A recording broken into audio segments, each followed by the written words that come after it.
Welcome to the Political Ferret Show. New content will be uploaded every Wednesday and Sunday. This video was financed by my Patreons. Thank you for making the change possible. If nobody talks about something, there is a good chance that nobody cares or that nobody sees it in the way that I see it. So this will be about Thor Ragnarok and one aspect. Spoilers ahead, of course. So the fall of Asgard, I perceived pretty much as an allegory on a possible fall of America.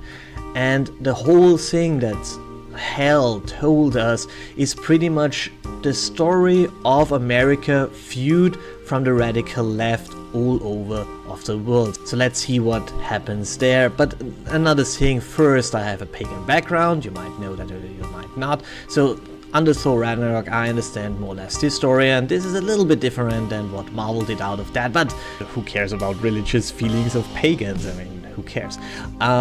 In Thor Ragnarok, everything starts with the Asgardians, still strong and powerful and mighty and rich and so on and so on and so on. Then Odin dies, and then comes pretty much Thor in power, but Hel also comes back and said, I have to take over, and the true purpose of Asgard is conquering. I mean, all the power that we have is created by war, and all the wealth we have are essentially stolen. So this is pretty much what a lot of people say about America. All that they have is stolen, and all the power they have because of a strong military and nothing else. They don't have a real culture. Their culture is to subdue everybody around them.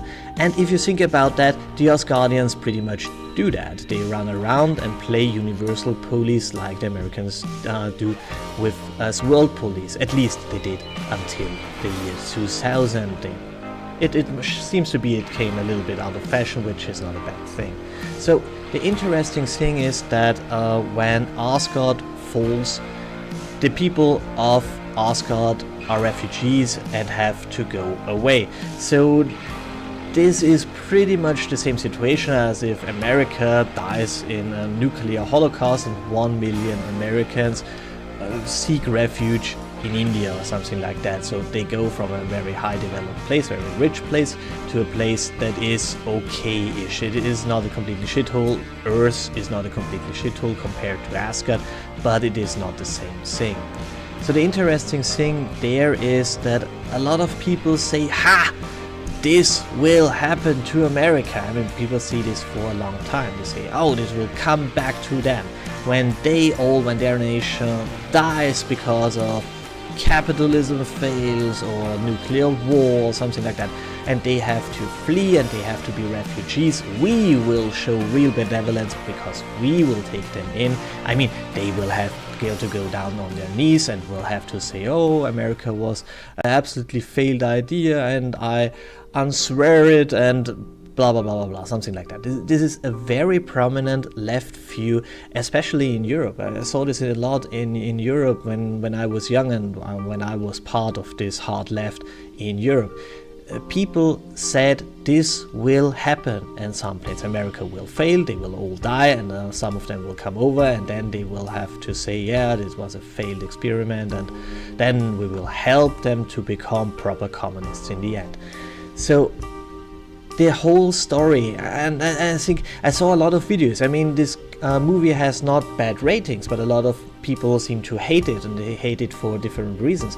But nobody cares about this aspect. Nobody cares about Hel coming over and say, hey, look, all what we have in Asgard is stolen, and we are terrible despots all over. We are still doing it, but we give a little gold plate on everything, and it looks like we are different. But still, when Thor goes over to Earth and fights wars there, this is intervention. It is still a kind of imperialism that Asgard does. Thor does it with the best intentions, and he helps Earth from his point of view, but in the end it is intervention, and intervention is always a sign of imperialism.